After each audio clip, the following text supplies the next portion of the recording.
Hello, I'm Brandon Lowery, and today I'm going to talk a bit about the survey data collection, which was collected from the Watermelon 5K participants. The event took place on July 4th, 2013 in Winter Park, Florida. It was a great race. I ran it a couple times. With the thousands of people there, it was easy to find people that ran this event and get their feedback from the survey that was created by myself. For this survey, I created a survey in Google Docs that contained 10 questions. Here's an example of some of the mistakes I made in the beginning, not asking about the first time, and on a scale of 1 to 10. And in the second slide here, you see where I changed those from the peer and instructor feedback. The demographic that I surveyed ended up being 5 men and 5 women of various ages. Here I have a graph showing from the questions in my survey what the runner's experience was before this run, whether it was the first time, 1 to 5 times at spectator, what have you. Some of the aspects that they liked were the interaction with people, the music, the watermelon eating contest, and also the sponsor samples, which everyone recognized at least one sponsor sample that was there.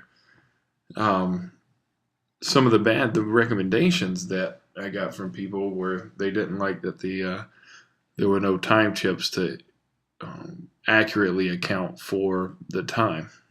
Here in my next graph, I have the people that enjoyed running competitively, what their most enjoyable part of the 5K was, the post-race events, interacting with people. And I would say to the sponsors, most people like the interaction with other people. So I would stay on giving away the samples and making it a fun event after the race.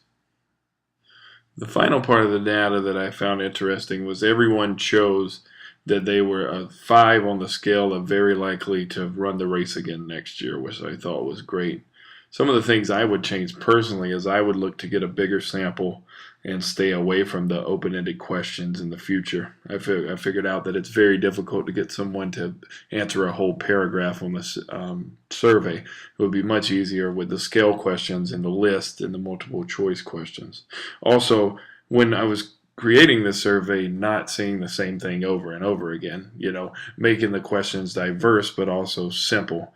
So definitely in the future, I would look for a bigger population, a larger demographic to get a really, really accurate reading on what people liked and disliked about the event.